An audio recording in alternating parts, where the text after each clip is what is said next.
Hey guys, welcome to another episode of Coco's World. It's your girl Karly, and I'm so excited for today's discussion on turning pain into purpose. Pain has a way of changing us. It can leave us questioning everything, wondering if we'll ever feel whole again. But what if the very thing that tried to break you became the foundation for your greatest purpose? In today's episode of Coco's World, we're having an honest conversation about what it means to transform life's hardest moments into something meaningful. This season, we've talked about all things, but this episode, especially, will explore how healing isn't about forgetting the pain. It's about allowing it to shape your strength, your compassion, and your calling. If you've ever wondered why you've had to endure so much, or if you're searching for hope in the middle of your own journey, this episode is for you. Your story isn't over. Your pain has a purpose, and sometimes the greatest impact we can make comes from the chapter we never wanted to live through. So take a deep breath, settle in wherever you are, and let's have a conversation that might just change the way you see your own story.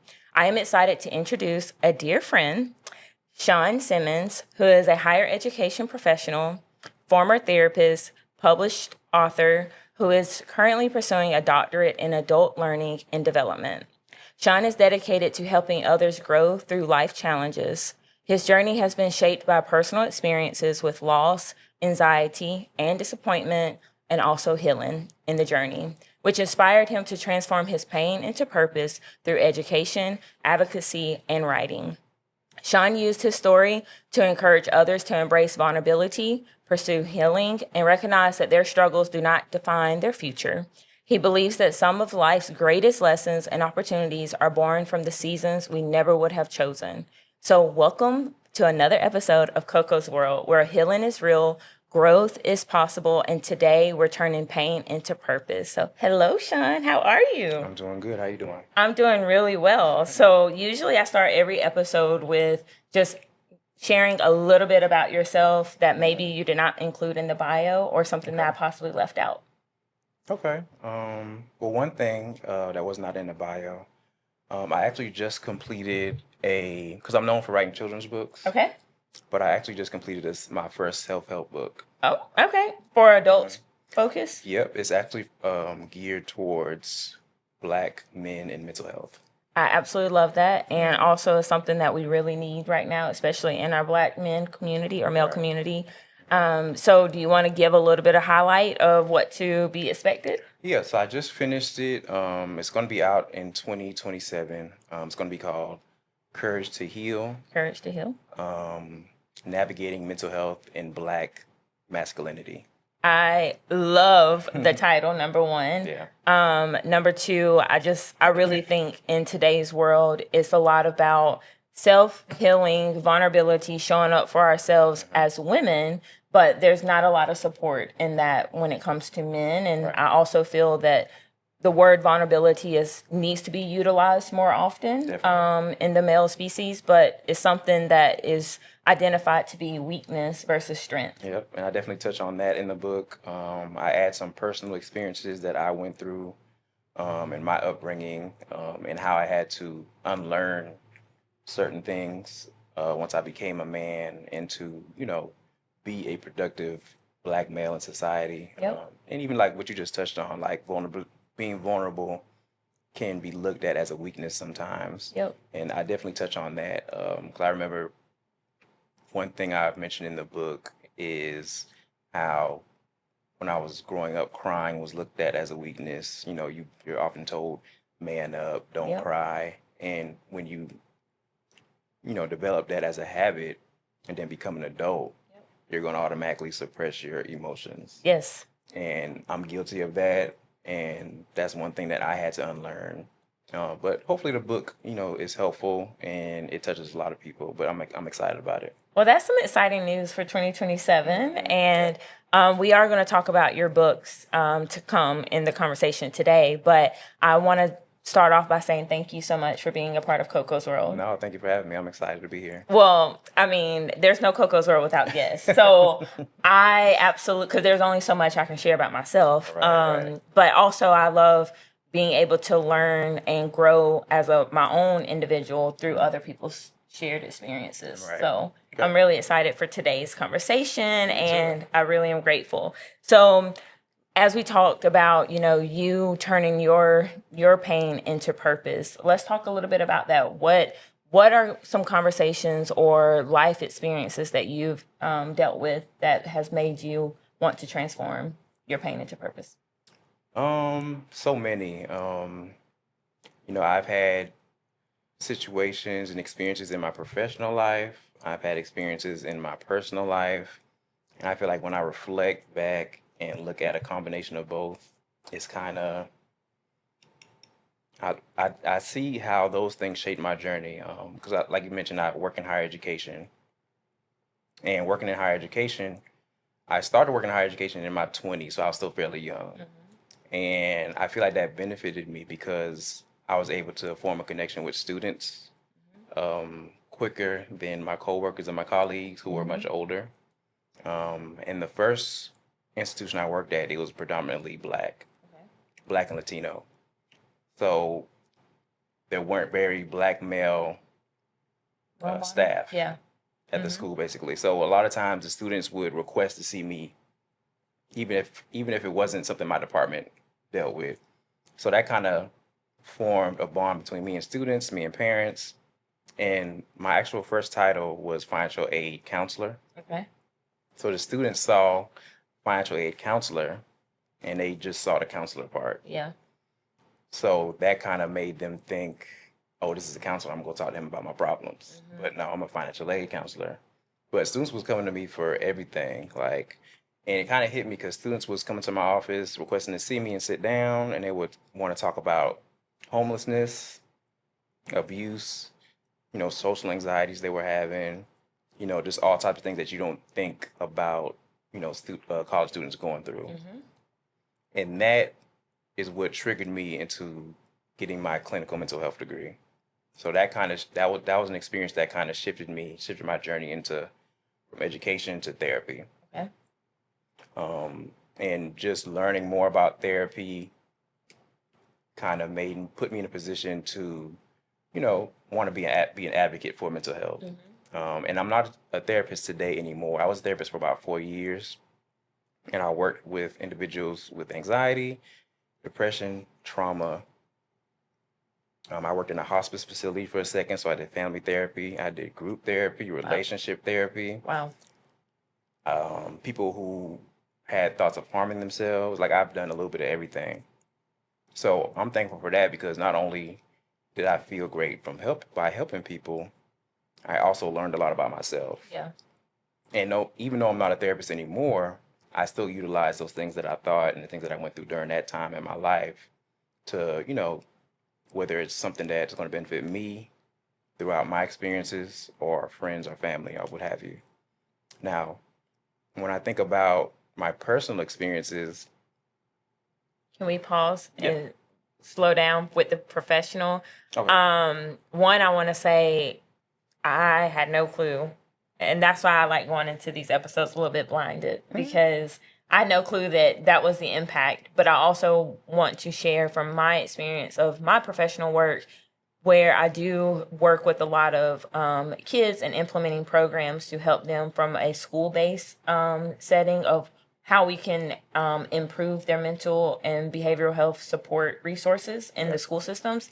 And one thing and it just like came to me, one area that I think the whole United States is missing right now is there's a lot of counseling support in elementary school. Yeah. But then once it transitioned to middle, high school, and then even to college, you become more of an advisor and about academics versus emotional support. Right. And my experience of going to college, even as a student, I remember just feeling alone a lot of times, even though I had my parents, but who's going to their parents about things you're experiencing as a first year college student, you know? And I just felt that I had no one to turn to. And thankfully I had insurance. So I ended up getting into therapy through my own resource, but a lot of kids don't have that. Right. So their only person to go to is quote unquote a counselor because that was your title. And that's what was familiar to them from grade school. And I just think as a system, it's very important that we like highlight that, because it's a definite resource that's missing, especially after kids pass fifth grade into going into middle and high school, and then going into college. Yeah, because I've worked in higher education for about a decade now. And when I first started working in higher education, mental health counselors weren't very present Right. on campuses. But I'm seeing it more and more now, Yes. which is great. And something that you just said, how students, they pretty much refrain from going to their parents Yep. when it comes to college issues. And a lot of those students that I experienced early on were first generation. Yep. So like their parents Same. didn't go to college. Same. So of course they're gonna be hesitant to go to their mom or dad about issues Because they within can't college. relate, or they're going to think they can't relate. Right. Or if they do go, the parents might just, they might do the best that they can to respond, but at the same time, they don't have the knowledge or the tools to respond a certain way because they haven't been in college. Yeah. That's so true. Okay, so now you can go to personal. Oh, I Sorry. was talking about my personal experiences that shaped my journey. So when you ask somebody that question, what personal experiences shaped your journey, or what experiences shape your journey, the first thing that comes to mind, unfortunately, are negative things. Mhm. And I think it's just because with negative things you experience pain or fear, and a lot of times that's the biggest teacher. Mhm. So when I think about things that shape my journey on the personal aspect, I think about experiencing death at a young age. Mhm. I think about failure. Mhm. Think about heartbreak, betrayal, or health issues, whether it be of my own or somebody close to me. Mhm. But on the positive side, I feel like the things that shaped my journey would probably be my faith, Okay. my personal relationship with God, and my ability to have a certain amount of self-awareness, and my ability to know what my boundaries are. Because I feel like once you have those things, you're just going to move differently naturally. Yeah. So I feel like that those things had a big part in my journey being shaped. And when you talk about boundaries, I think is really, really important, because a lot of people either do not know what boundaries are, or they do not know how to set them for themselves without, because you can have healthy boundaries and still be respectful or still have relationships. Because some people view boundaries as, I have to just completely cut this person or this thing out of my life. Right. But, I will share in college, for myself, I had kind of developed a addiction to shopping, and that was like my stress reliever. Like just swiping a card was a weird stress reliever, but it was a stress reliever. Yeah. So exam week, I would go and like max out my credit card proudly, and regret it quickly after, whenever I had to pay my credit card off. But I ended up setting healthy boundaries of like removing all store apps off my phone. So to this day, I don't get any type of notifications of sales or anything. And then I do not ever go window shopping. Like I go to the mall or I go to a store specifically for an item. Get what you want. And then I'm leaving, Right, because yeah. I know that it was once something that wasn't negative until it became an addiction. But it was a not healthy coping mechanism for me. And I felt very numb, but it was something that gave me instant gratification until my credit card bill came through. Right. But that's why they call it retail therapy. But like you said, you can't go over that threshold, and then that's when you realize the problem of it. Yeah. Mm-hmm. So I really appreciate you helping explain just some things, and also transitioning it from understanding you don't always have to have a transformation through pain. You can also have transformations through positive impact. And I am a huge believer that faith and your spiritual walk with God is something that is really, really important. And so I really appreciate everything that you named there. So was there a defining moment that changed everything for you? Definitely. Like one specific. So the defining moment that probably changed everything for me and kind of shifted was probably the first time that I experienced depression as an adult. Okay. And this may have been aging myself about 15 years ago. Okay. Um, my first time experiencing depression, I didn't know I was experiencing depression. I didn't know I was in a depressive state. So you were functional. I don't even know if I was I functioned, but not great. Okay. But at the same time, 15 years ago, mental health wasn't in the forefront Right. of People didn't even believe it was a thing. It wasn't in the forefront of people's minds like Yep. it is today. Yeah. Today I probably if something like that happened today, or I understand, hey, this is what's going on. I know what to research. I know what resources to look out Right. to reach out to, whether it be personal or professional. But this was 15 years ago, maybe like 2011, 2012, around that time. But I lost a sense of myself. I lost my confidence. I felt feelings, had thoughts that I never had before. So, you know, I'm going through a state of depression. I don't know that I am. I just know what's going on in my life. Right. And, you know, I'm not gonna get too deep into it, but I went through a situation where I was in a relationship, and we had a daughter. And long story short, about 2 years went by, and then I found out she was not biologically mine. So you can imagine how that hit me and how that put me in a depressive state. Um, so from that point, just trying to get through it, I didn't necessarily have the tools. I didn't know why I was feeling the way. Well, I knew why, but it's like, dang, how am I gonna get up out of this? Am I Right. gonna always feel like this? Like, how do I shake this? Right. Because things happen, you get hurt, you know, and they say like time heals all wounds, which I don't. I don't believe that. Yeah, I don't like that saying, because time might help you mask it, Yeah. but it's not gonna heal it. Yep. It's gonna come out. Yep. So, I didn't have the tools to get through it. Luckily, I did. I did have support. And at the end of the day, I wanted better for myself. So I kind of figured out what worked for me to get out of the situation. And I definitely learned a lot from it. I'll say that. And what was your point, your turning point that made you realize like you had to make it a change or things were going to get worse? Oh, yeah. So I would say the time span that I was like down bad might have been like maybe 5, 6 months. Okay. Like, of course, Were you able to still work? Like, well, yeah, I still went to work. I still went to class. I remember I was in grad school at the time. So I Okay. still went to work, still went to class. okay.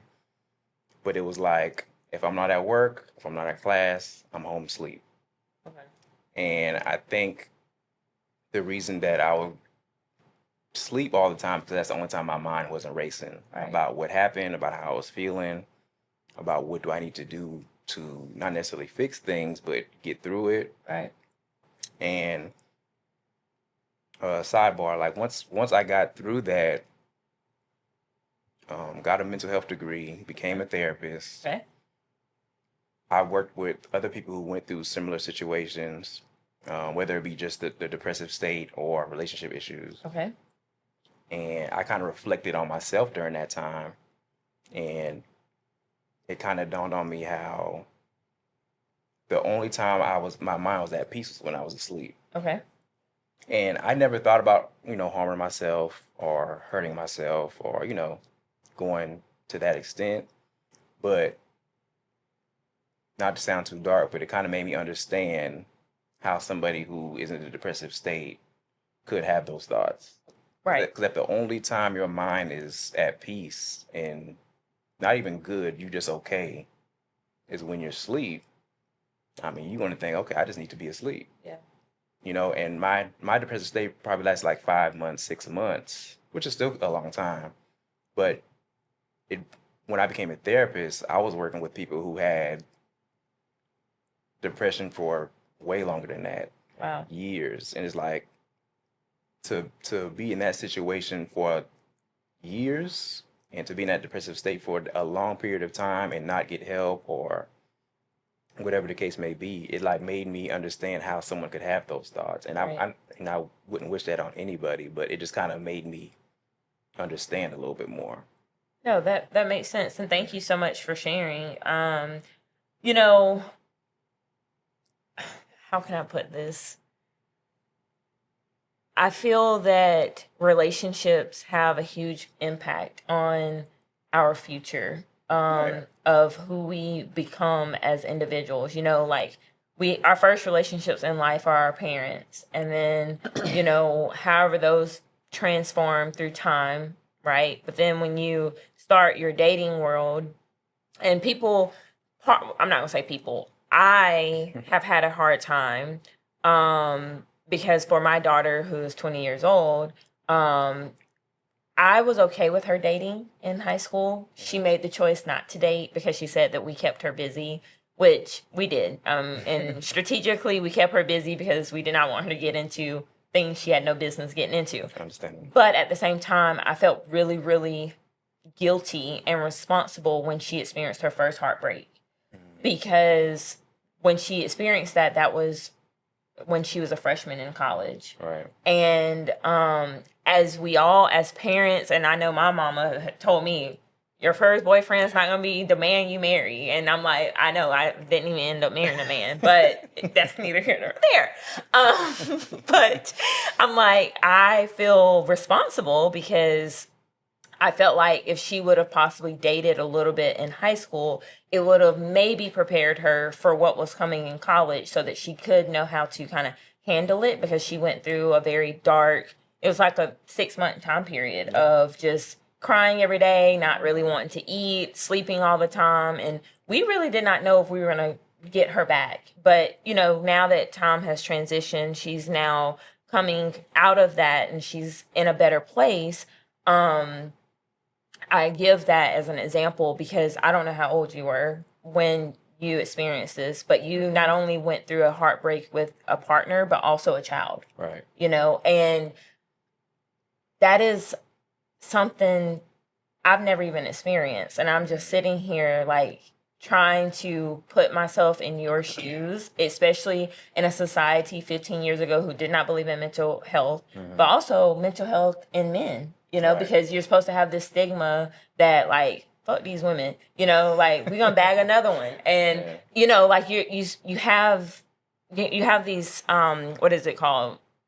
What am I looking for? Stereotypes that you're supposed to be. Yeah, man up. Yeah, man up. There's more fish in the sea. Yeah. And it's like, how did you continue just to move on with life? I mean, it took time because even though I got out of the depressive state, it's not like the feelings went away or didn't linger. I mean, that, Or did you ever run into them again, or did you move? yeah, much later on. Okay. Never the child, the mother, yes. And Okay. it was at a point where I was past everything. What happened happened. And I spoke and I just kept it moving. Yeah. I didn't have no hate in my heart. We both were young. We were like 24, Okay. 25, and at 39 now, looking at myself at that age, a baby. I'm Yeah. thinking like I'm a baby. Like some people might think, 24, 25 is kind of grown. No. Mindset wise, if I look at myself back then, we was young. We Right. was both young. We met at 19. It was just one of those situations. But how I moved on, I pretty much moved on because I had to. Like, I got to a point where I wanted to move on for number one. So it's like I accepted what happened, and I just had to be honest with myself about how I wanted to move forward. Right. And it took me a while to get to that, but when I finally got there, that was what kind of jump started it. So like I had to accept what happened, look at the things that I can control, the things I cannot control. In this particular situation, the daughter's not mine. I can't control that at this point. Right. She's biologically not mine. I can't make her mine. I can't wake up one day The results be different. right. Like, So I was like, yeah. I have no control over that. I do have control over how I move forward. And I'm not gonna lie, like there was a point where I thought about staying in the child's life. Yeah. Because I was there for 2 years. I'm like, this is my daughter. You know, I enjoy being a father for that time period. It was hard work. I learned a lot. But, ultimately I enjoyed being a father. But I had to figure out how to move forward. That's something that I had control over. Ultimately, I decided to bow out. The biological father came in the picture, fortunately, and that was great. So I kind of just decided to bow out because it didn't, me staying there or staying around or long term, it just didn't look like something that would probably end up being healthy for me anyway. Right. So I kind of just bowed out, God bless, and I just kind of kept it moving. And I did the right things to kind of get myself up out of the depression. So I kind of looked at myself and I was like, I just want to be better. So I remember I did things. I started going, well, first thing I did, I went to the doctor because of course I wasn't taking care of myself. Right. When I was going through depression. I was drinking.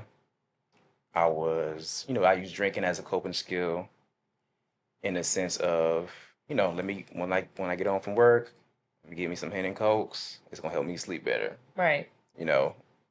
Which is a negative coping skill. Another reason why I don't drink at my house, like I have to have a social reason to drink. I don't just buy wine. Yeah, I don't drink at home. I barely drink at all now, but I might drink socially very rarely on vacation. But I'm really not a drinker. I have drinks at home. That's for if somebody want to come over and they want to drink, they can have at it. But since then I kind of put the bottle down. I don't really drink like that. But I wanted to be better. On top of that, my diet was terrible. I just wasn't taking care of myself. It was a lot of Hennessy and Coke, a lot of Waffle House, and that's not a good high cholesterol. That's not a good combination. Every other day, and I lived in Atlanta at the time, so there's Waffle House on every corner. So think about it. But so the first thing I did was I took myself to the doctor. I got a physical. This is kind of like this is what kind of jump started me. My levels and stuff was all bad. I was overweight. And the doctor was like, well, he asked me about my diet. I kind of explained. And he was basically like, you at risk for diabetes. And that's all he had to tell me. I'm like, I don't want those problems. Yeah. So like the next day, I started eating right. I started going to the gym. And within 2 months, I lost 40 pounds. Wow. So not only was that a positive coping skill, saved your life too, though. Yeah, because who knows, if I never got up out of that and I kept on that path, who knows where I'll be at today. Yeah. And I even, I still go to the gym every day. That was something that just became a positive habit that now I can't imagine not going to the gym. Right. I go to the gym 5-6 days a week. So that was one positive coping skill I grasped onto. The second one was me reading and writing. That's when I started reading self-help books. That's when I started writing my own books. I know we're going to talk about it a little bit later, but that's kind of how I decided to.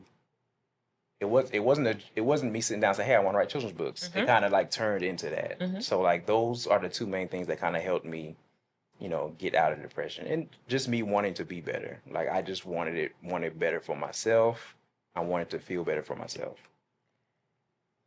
I'm just speechless right now because when people say they are stuck in surviving, I like to say I'm stuck on growing, and you are a true definition of what that means. I went through a not similar story, but a depressive stage where I was, I guess, functioning depressed person. I went to work every day. It was during COVID. And I've shared my story on KOKO'S World, but I'll share it with you just so that you can kind of understand. I was working like 75 hours a week. I was a full-time mom. Shelby at the time was finishing up chiropractic school. Khalees was getting homeschooled because it was during COVID. I worked for a health system. So obviously we didn't shut down because we were essential. Right. And I slept for 75 days straight, 4 hours a day. Only 4 hours a day. Did not get a nap. I woke up at 4 a.m., did not go to bed until midnight every single day for 75 days straight. And I was also doing CrossFit 6 days a week. And I had dropped, in those 75 days, I dropped 35 pounds. I was so skinny. My mom was like, What's going on? is there something going on that you don't want to tell me? And I'm like, no, girl, I'm just stressed. I'm not eating. All I'm doing is living off of espresso and Starbucks and 4 hours of sleep. And 4 hours of sleep. Yeah. And so, plus Khalees was a travel volleyball player, so we were dealing with that, and it was like a lot on my plate. And the first steps, well, I went to the doctor, got a physical, and the doctor wanted to put me on a lot of medications because they were saying that I had overacting thyroids and my hormones were all out of whack. And I looked at the doctor and I was like, no, I know what the issue is. On top of that, they wanted to give me antidepressant medication and anxiety medicine. And I'm like, this is just a result to cope. Really, what is going on? And what is going on is that I'm overworking. I'm not sleeping. I'm not eating. So obviously my body is running off of straight caffeine, which is not good for me. Right. And I was drinking a lot because our neighborhood, we had a lot of nurses. And so we all would hang out on our porches and drink wine as our social distance. That's it. And I remember that day like it was yesterday. I threw out a whole case. I used to go to Sam's Club and buy a case of wine every week, and it would be done by the end of the next week. I threw all of them out. I know alcohol abuse, but I was getting my life together. No. I stopped going to CrossFit, and I just started walking around my neighborhood like every day. I was like, I'll still get my 8,000 steps, but I'm not lifting a single weight until I start gaining weight again. I put myself on a timer, so I laid down physically in my bed at 9. I would sleep by 10. I would wake up still for work, but I wouldn't wake up at 4. I put boundaries on my job, and I was like, you guys will hear from me at 7 a.m. During our providers rotated at 6:30, so I would wake up for our 7 o'clock touch point. And I did that slowly, like month by month, and then at month 3, I went back to the gym, but I only was doing functional lifting and started reading self-help books and grounding, like putting my feet in the grass. And I started doing everything holistically, and I gained myself back. But it took time. And whereas like the doctor saved you by like saying like, hey, you better get some control over diabetes and all the things that were looking at your future, the doctor tried to put me on medication and said that I needed to be medicated for my future. And I was like, absolutely not. I know what I need to do to make it happen. And it took longer, right? Like it was like 9 months before I physically felt like myself again.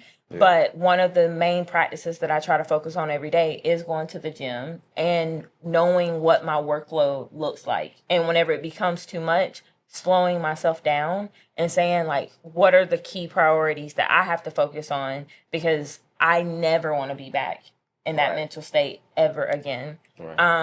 So I want to say thank you so much for sharing that experience, but I also want to lean into your books and how and where was your first, which book was your first book, number one? Number two, what was going on in your life that made you want to write this book? And then I guess this should be the first question is, why did you start with children's books instead of adult books?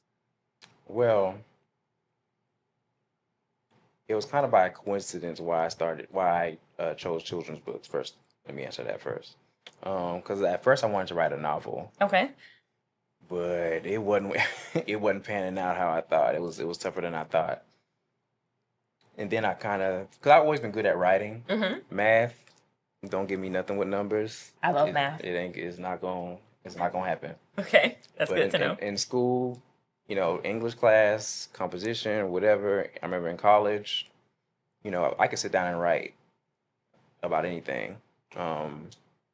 So I've always been a good writer. I remember growing up, I used to, make my own comic books and draw and stuff like that. And I kind of put that down. Of course, when I got to high school, I was worrying about sports and girls. But during the around the time of my depression, like I said, I used writing as a coping skill, whether it was journaling or me just writing for myself. And I was trying to write a novel, but it was tougher than I thought, and it wasn't panning out like I wanted. So then I was like, maybe I'll do a short story novel, and maybe that'll be easier, like short stories in one, big book. And then that wasn't working out. So I was thinking, like, how can I put out a short story and it still be able to either reach people or make sense? Then I thought about doing a children's book because honestly, a children's book don't have to make 100% sense. It just have to have a good moral to the story. Right. So it was easy to write. So I just kind of thought about what I was going through during those times, and of course, I didn't want to write a children's book about someone finding out a child wasn't theirs. But so I kind of switched it up, and I made it about adoption. Okay. And the moral of the story is you can still love a child if they're not your blood. Absolutely. You can still love a child as if they are your own. If y'all aren't blood. So that was the moral of the first story. So once I kind of, thought that up, decided to go with that, I just wrote it. I researched how to publish it, and I just did it. And which book was that? You can show it if you want. Together We Make a Family was the first one. Oh. So this was the first one. Together We Make a Family. So basically, it's about the character in the book. Their name is Riley, and she's a black girl adopted by two white parents. Okay. And the story touches on as she gets older, she realizes her friends' parents look like them, but she doesn't look like her parents. Okay. So that causes her to ask questions. Then basically she finds out what adoption is and, why she doesn't look like her parents. And then that kind of builds insecurities in her. And she starts to think, well, if you guys aren't my real parents, do you love me like my friend's parents love, her friends? So the book just kind of goes through that whole ordeal, and the conversations that she had with her parents. And, the moral is, you don't have to be blood with your parents. You don't have to be blood with your child. You can still have love as a family. One, that's beautiful. Two, that I have a blended family. And my niece my daughter, she is my niece. So we're blood related. Right. But Shelby, that was often, it was a struggle at the beginning. Shelby was really great at being a bonus parent to Khalees. But when we were out in public, obviously Khalees is brown skin, I'm fair skin, Shelby is white. And so a lot of people never gathered that we were family or that, we were her parents. And so also we're a lot younger than her or older than her. Not older, but we're younger to be parents. Right. But people would think that she was my sister, or it was a joke when I would be like, oh, I'm her mom. For parent teacher conferences, Shelby and I would walk in and they're like, we're expecting her mom. And I'm like, we are, So I really think that books like this are needed because family dynamics are not the typical mom and dad child anymore. There are single parents, number one, but then there's a lot of adopted kids in this world. Right. And I often felt, even with Khalees coming up, where they have no safe landing place or nothing to say, this looks like me, I resonate with this, this resonates with me. Yep. So I really appreciate you developing something like this. And also I love how you twisted the plot from not just on your own experience, but being able to let others know, if you go out here and adopt a kid, that kid doesn't have to be your same race or ethnicity. Right. Find a child that you want to find that deserves loving. And sometimes it's not from an infant, it's like, we adopted Khalees at 11 years old. And during that process, I realized how many middle-aged to high school kids that are just left feeling unwanted, Right. you know, because they have no one to. Most people go for the infants. Right. And I love her too. She's dope. She is dope. Elisa's, she's my whole world. No, she's cool. So yeah, and then what was the second book? The second book I wrote was, so basically after I wrote this book, after I wrote the first book, you know, when I finally put it out, it was like a release and a relief. And then, you know, time went by and people started to reach out to me, you know, basically saying the same thing you said. You know, it resonated with people. I remember some adoption agencies reached out to me and they ordered some books. And I had strangers hit me up on Facebook. They will find me on Facebook and, you know, tell me how it resonated with them, or I'll say, you know, I use this book to start a discussion with my child. So when that happened, it kind of, I was like, okay, wow, like, you know, this book really touched people. So it made me want to do another one. So I thought about another situation I went through when I was 7 years old, when my dad passed away. I'm so sorry to hear that. Yeah, so he passed away in a car accident when I was 7. And that was actually my first time experiencing death. So I wanted to write about that. So that brought on my second book, which is called The Day My Dad Turned Invisible. I want to appreciate something. Mm-hmm. I don't know about the third book, but if 7 is a lucky number for you, which I mean, 7 is a lucky number in general. It's a lucky number, yeah. But Riley was 7. Now we have this book, 7-year-old Sean. Right. So, the title came from, okay, so, well, basically, you know, the book goes through the day that I was told that my dad passed away. Okay. Where were you? And I remember it like it was yesterday. Okay. You know, you always remember the traumatic things. So I remember I was getting off the bus. I remember me and my brother were getting off the bus. And are you older or younger? Sorry. I'm younger. Okay. I'm a middle child. My little brother wasn't born at the time. But my little brother, we have different fathers. Okay. But me and my brother was getting off the bus. He's 3 years older than me, so I guess that would have made him 10 at the time. And I remember we were getting off the bus. I remember our stop was always the last stop, so we was always the last kids on the bus. Okay.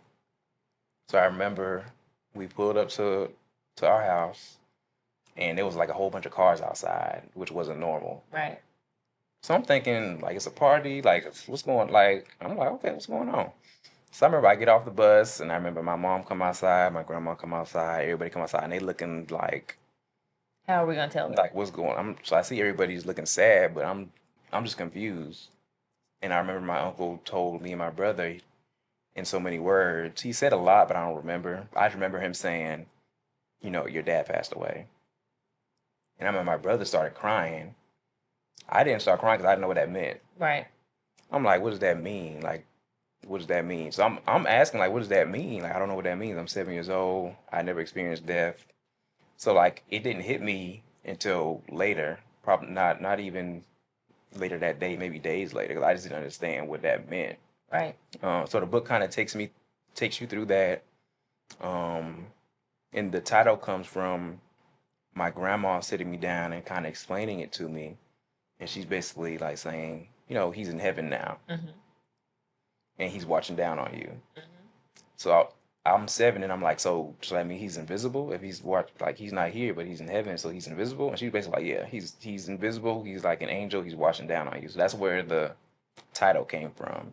So, you know, this is probably my favorite book because I feel like it resonated with a whole lot of people because, you know, having a conversation with your child about death is hard to have. Yep. So I feel like utilizing this book to explain it, you know, helped a lot of parents. So I got a lot of good feedback when this book came out. I still get good feedback on it.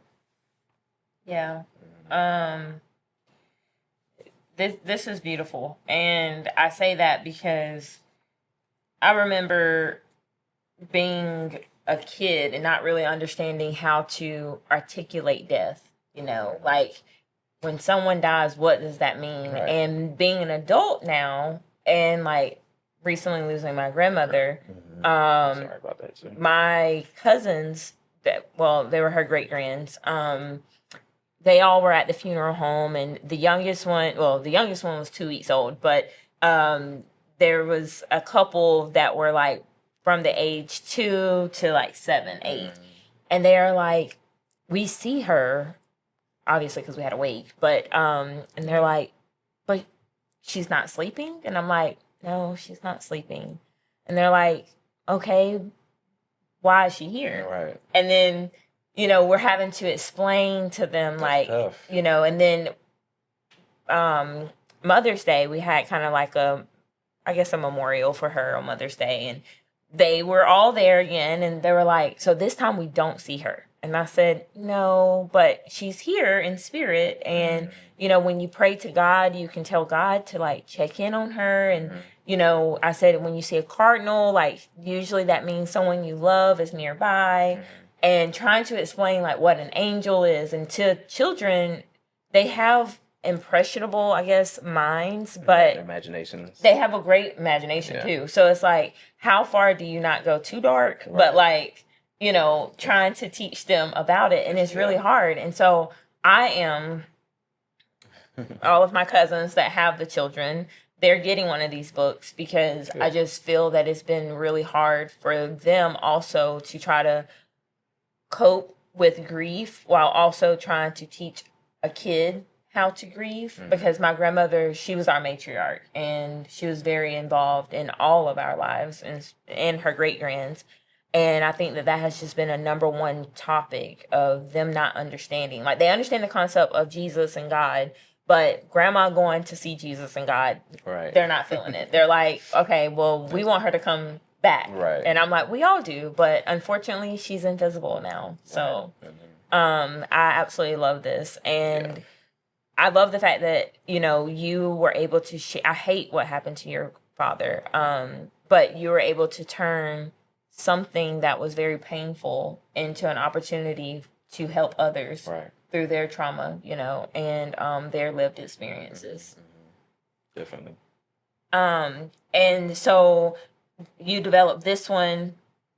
How many years apart are these two books, the first two? That's a good question. Maybe like 3 or 4. Okay. Because it is a process they do take like maybe a year, usually because of the illustrations. Like once you write it, I work with publishing companies, the illustrations would takes a while. Okay. So it was a couple years apart. And because they are different in the sense of context, I want to ask, why do you think some people get stuck while others transform during their pain and hard times? So, one was about adoption, but also came from your experience of thinking you were going to be a dad, to this was both of them are personal, but this was from an actual experience of loss for you. Why do people get stuck and some people transform? I think it depends on how you process the pain and if you're able to. Because I think we touched on it earlier, like when you spoke about your daughter and her experience in heartbreak, in college instead of earlier. Like, for example, me, I have a big family. Right. I have a traditional Southern family, South Carolina. I got a big family. I got a whole bunch of cousins. What part of South Carolina? Charleston. Okay. I think we talked about that. Yeah. So shout out to Charleston. Shout out to James Island. That's where I grew up. Okay. I have a big traditional Southern family, a whole bunch of cousins, a whole bunch of aunts and uncles. So unfortunately, when you have a big family, you're going to experience deaths, funerals, things like that. Because I had a relationship with my great grandma and my great grandfather until I think my grandfather up until high school, and my great grandmother even in college. My mom had me and my brother, fairly young, so I was lucky enough to have my grandma. Generation. Yeah, I was lucky enough to have my grandma, grandfather, great grandma, and great grandfather in my life for a long time. But I experienced death, of course, from my father, and just probably every couple years somebody passing away, because I had such a big family. Right. And my mom had us young, so a lot of the generations were still here. So, people would pass away. So I experienced funerals growing up. Right. And because of that, at a lack of better words, I had experience with grief. Right. So since I had experience with it, I knew what my healing process was. I knew how to process the pain. Not that that means it got easier, but it's like I kind of understand what I'm feeling and what to do to feel better. Okay. And everybody doesn't have that the experience of the whatever type of pain that they're feeling, number one. Mm-hmm. But let's say it's, it could be pain that could be prevented. I feel like at the end of the day, if you're not honest with yourself about what's going on, about what's happened, if you're not accepting of what happened, that's going to put you in a position where you might be stuck. If you're too prideful, that can keep you that can keep you stuck mentally and not be able to move forward. I feel like pride, 'cause I've experienced that. So like in my recent years, it's very easy for me to swallow my pride. Mm-hmm. In my younger years, it wasn't. Not quiet, Sean. I mean, stubborn Sean too, but I was more stubborn back then, prideful. But when you're raised, it's like when you're raised in a like on survival mode, Yeah. which a lot of black males are. Mm-hmm. That's just what you gonna be too prideful if it's about apologizing, being wrong, admitting when you're wrong, Yeah. all of those type of things. But like I mentioned earlier, that was one thing I had to unlearn. Now, we're going to get to the third book, but there's two things that you brought up that really makes me want to pause and just talk about it a little bit. Mm-hmm. Number one is the steps to help move forward after grief.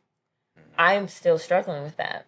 Right. I don't know when I will be able to feel 100% happy. Like, I'm happy and I have happy moments and I have joyful moments, but I still feel very just numb. Mm-hmm. And I will say I have a huge family, but I think all people that pass matter. So I need to preface that before I say what I'm about to say. But the impact, like, of the relationship I had with my grandmother was very impactful for me. And so, and then a month later, I lost my dog that I've had for 10 years. So it's like two big life changing moments happen back to back. And I am in grief therapy, and my therapist has been great. Good. But from another person who experienced it at such a young age, and also when things come up, how do you kind of get yourself back out of the feeling of sadness? If you could just share, friend to friend. I feel like the two biggest things are always when you're going through any type of pain is acceptance and being honest with yourself. And I feel like the right under that would probably be knowing what you have control over and knowing what you don't have control over. That's so like true. when it comes to grief, we can't bring that person back. Right. That's something we don't have control over. But let me say this too. When we go through pain, we always evaluate. Yep. We evaluate ourselves, we evaluate the situation, and sometimes it could be in a healthy way, sometimes it could be in an unhealthy way. Let's say you had a great relationship with your grandmother. Let's say y'all talked often, let's say y'all spent time together. You will still think, oh, I wish I spent more time. You will still think I should have talked to her more. You're still going to think that even if y'all both spend a perfect amount of time with each other, for each other, Right. you're still going to evaluate. You're still going to say, I wish, I wish, I wish. That's the part where you don't have control over it now because it's over. So it's like that's the acceptance, and then you have to look for what the acceptance and then the honesty is. You're speaking like you want to move forward in a positive way. So that's you being honest with yourself. Next, you kind of have to you have to find the good in it. So remember the good times. Don't think, oh, I wish this or I wish that, because that's going to bring you down. But as humans, we naturally do that because the person is gone, and that's our initial thought. I wish I spent more time.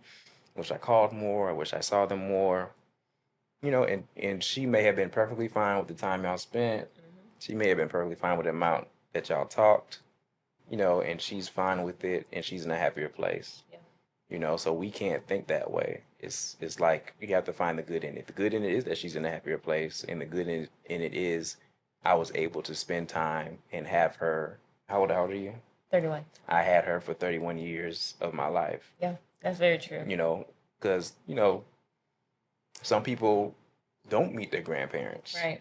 Some people grandparents pass away before they're even born, or they pass away when they're young, and they don't get to experience life with their grandparent. So I feel like, grasping those good things is kind of what gets you through and kind of keeps you trucking. That's so true. Thank you for sharing that. Mm-hmm. And then the second part or point is, so your mother, did she remarry before I ask this question? She didn't remarry. Okay. Mm-hmm. So after your father passed at 7, she was a single mom. Mm-hmm. And well, she was a single mom before that because they were divorced, but yeah. Okay, that's great too. That's a valid point. But I get in these conversations, honestly, arguments with folks because people feel that women can't raise boys, mm-hmm. and especially Black women can't raise strong Black men, mm-hmm. because they need their fathers and they need a real man. And so, not saying that that's not true, right? But I want to give credit where credit's due, and I feel that you're a phenomenal guy, Thank you. and very respectful, a gentleman, all the above. And so I'm just wondering, based off of your viewpoint, as you have a mother who raised, it sounded like 3 boys? Yes. 3 boys, mm-hmm. and did, from what I'm seeing, a phenomenal job. She did. So what's your feedback on that statement when people say that? So I was raised by my mom and my grandma. So I had 2 women. I had 2. So I had 2 moms basically. Because I remember when I was young, I used to call both of them mom, and they both used to answer. But yeah, I was raised by my mom and my grandma, and I never felt like, my dad was in my life. We would spend the summers with him, and when we were in school, we would be with my mom. So I never felt, but I also probably wasn't old enough to feel it, an absence of a father. I feel like they did a great job. I will say, in some instances, as an adult, then looking back, I feel like if I had a father in my life, I feel like some things I might have learned in a different way. Okay. But I don't feel like there's anything that my mom or grandma missed, and, they had their ways of doing it, back then, parents disciplined their kids a little differently than mm-hmm. they do now. Mm-hmm. So I feel like a lot of what kept me on a straight path was a little bit of fear, but in a good way. But looking back at how they raised me, I don't feel like they missed a beat when it came to anything, I'm even trying to think of something right now. I can't think of anything. You don't feel less of a man because you was raised by women? Mm-mm. I feel like, if anything, I feel like the main thing that they taught me was how to treat a woman. That's what I always say. More so than anything. The only thing I will say, and I had this conversation with somebody in the past once. My mom and grandma, they taught me how to treat a woman, but I don't feel like they taught me how to respond to certain type of women. Because it was like they taught me that women would sugar spice everything nice. Okay. But so what part did they not teach you about? Because the sugar, the spice, everything nice. Women are human just like men are human. Okay.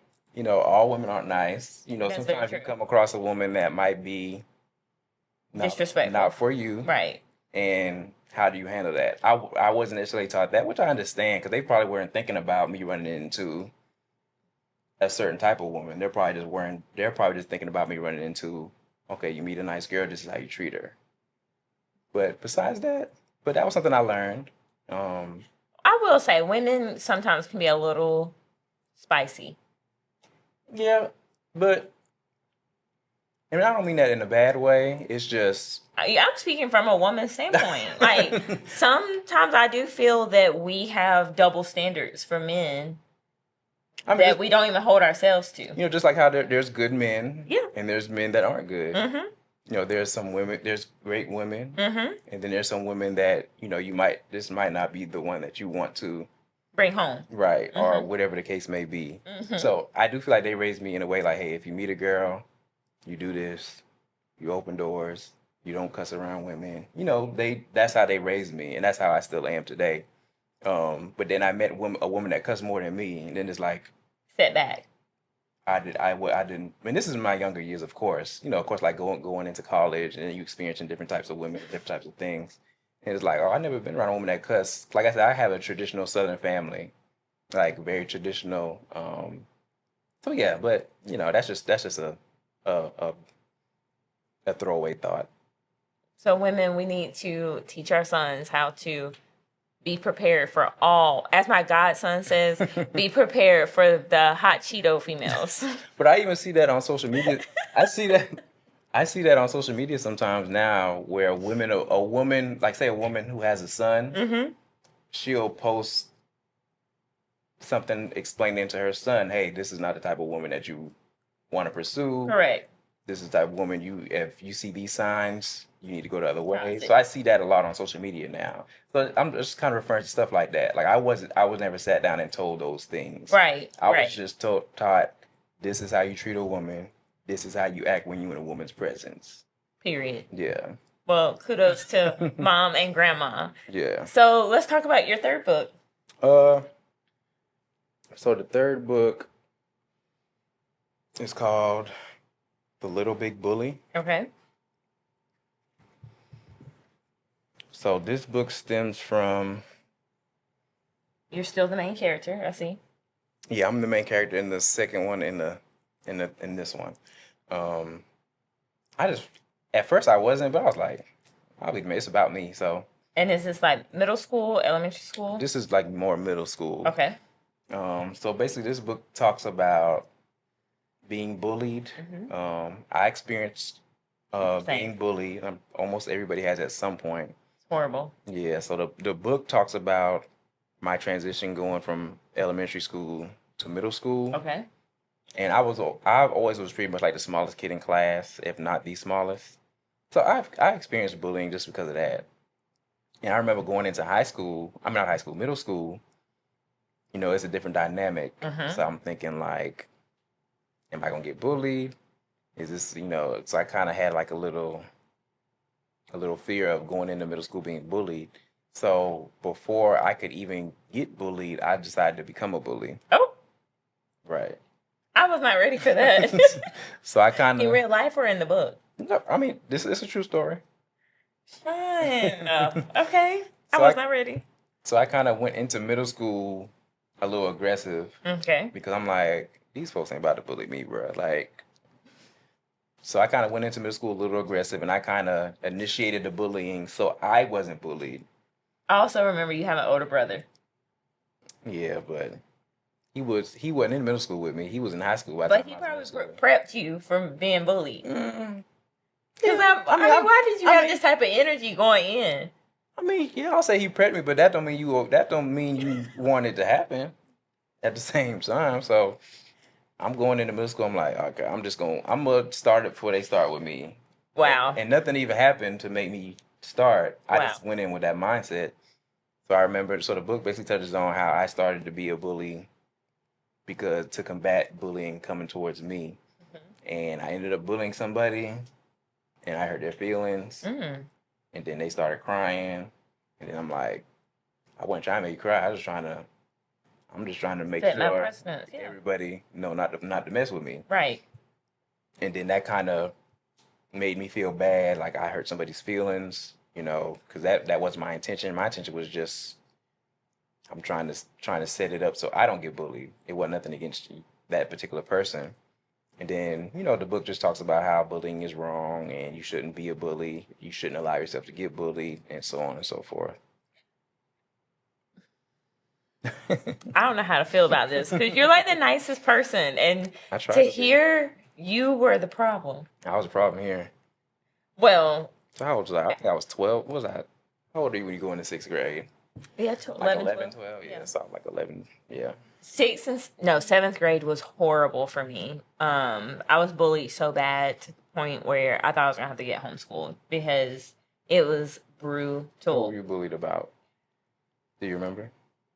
Um, I was bullied really bad about, like, I'm not biracial, so my mom is biracial. And I didn't fit in with white people. I didn't fit in with black girls. So I got you. I was just bullied for existing. I got you. And then I was really, really, really skinny in middle school. So I was bullied for that. I was bullied for being a nerd. Like, I remember them taking my books and throwing them. I was in the bathroom and, like, they threw my books in the trash can, told me to go dumpster dive. It was horrible. And then the one day that I decided to retaliate, I get in trouble. That's how it happens. And I'm Every time. like, these girls have been bullying me for months. And the final day where I was like, okay, I'm done with the shit. I'm about to beat your ass. Right. I did get in a fight. And the girl's mama wanted to press charges and, like, all this stuff. And I'm like, That's how it this could have happens. been prevented if, one, the administration would have done something for the bullying, but it was always, well, it's just he said, she said, we don't have any proof, and unless someone gets in a fight, we really don't know what to do. And so my mom called the news, and they ended up moving my classes and everything, so I ended up never really seeing the girls for the rest of the school year. But it was really, really bad. And one of my good friends that now live in Charlotte, we always reminisce about how horrible we both were bullied because we were in, like, student government and all this stuff, and the black girls just hated us really, really bad. It was a horrible time. And I always tell people, like, if you have kids going into middle school, prepare them. Yeah. Don't let them. That's usually where it kind Oh, it's horrible. of escalates. Yeah. Especially for females. I believe it. I mean, Sean here, he created his own problems. I did. But I was just trying to be a good student and show up for class, and it was bad. So yeah, I don't be a bully. Yeah. And don't allow your kids to be bullied. Also, I think martial arts, putting your kids in martial arts and teaching them how to fight is so important. Sports, stuff like that. Sports, but I need you to know how to fight. Yeah. Because when you start pulling off some moves that somebody's not even used to seeing, They might back up a little bit. they're going to back up. Yeah. They're going to be like, okay, yeah, you are ape shit. Right. And we're not going to mess with you. Right. So put your kids in karate, anything to help them be able to You gotta do what you protect gotta, themselves. You gotta do what you gotta do out here. So through the 3 books and then your future one in 2027, what is your hope of how you want your testimony to impact people? I mean, I just want the books to continue to touch people, even if they haven't gone through, like with the children's books, even if they haven't gone through those experiences, it might prepare you. It might prepare those kids if those experiences happen. A lot of parents reach out to me because they like how it allows them to introduce topics to their kids. So I definitely want that to continue. When it comes to the self-help book I'm about to put out, I just feel like that's just very much needed. It is. Black men's mental health. I see a lot of Black men's mental health platforms now on Instagram, and I like that. I follow almost all of them. One of my books I'm reading now, by Jason Wilson, The Man, the Moment Demands. That's a self-help book on, Black men's mental health. I'm seeing more books, more podcasts, more platforms, and I'm just trying to add to that. Yeah. Before we jump to another topic and almost come to conclusion, being a male author and being a Black male, have you had any adversity that you've had to go through with promoting your books or trying to get your books out there? No, I don't think I've had any adversity just for being a male. Um, I'm trying to think. So the only adversity that I've felt putting my books out is when I put the first one out, Okay. and I think that was just because I didn't know the process. Um, so I ended up signing like a bad contract. Um, so it didn't it so I don't like ownership stuff wasn't what I wanted it to be, but it was based off my ignorance. Like I didn't know. This was my first time going through all of that because there's a lot of paperwork involved, Mm-hmm. copyrights, all of that good stuff.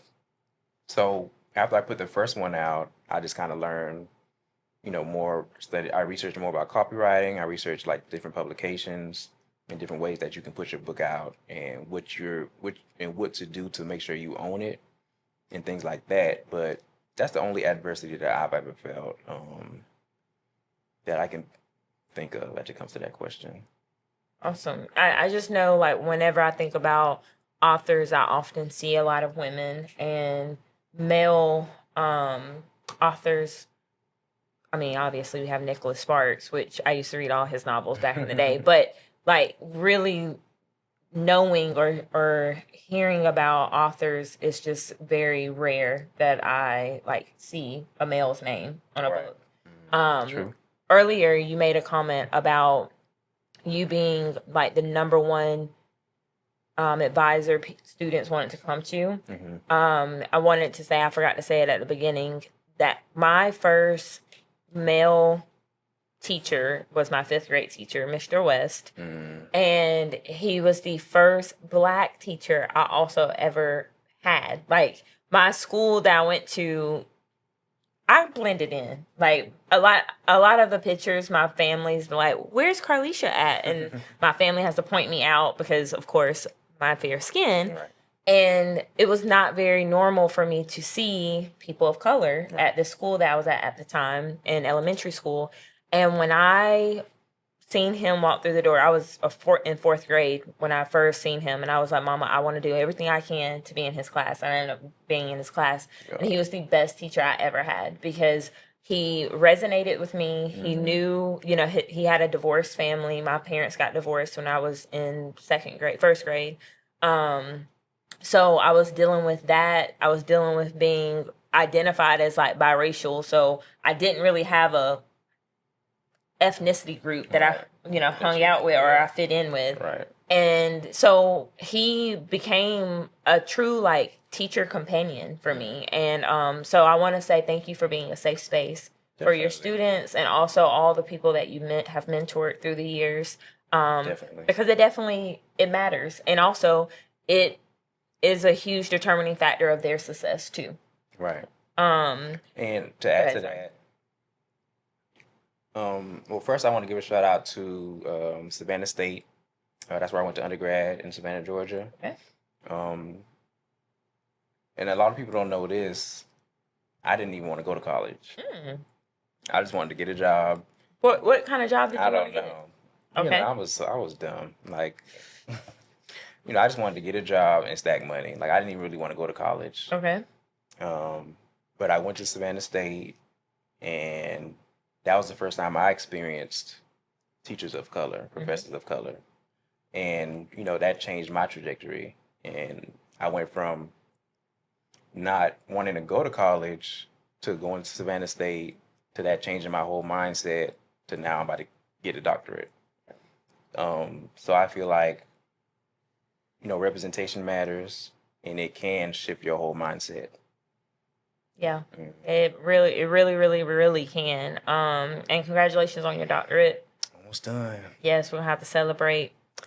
I'll get you a non-alcohol beverage. that's cool. When we go to dinner. I'm cool with that. But before we close today, I would love for you to just provide 3 key things through your years of experience that you hope to leave the listeners with today, that you hope that they can take on their journey.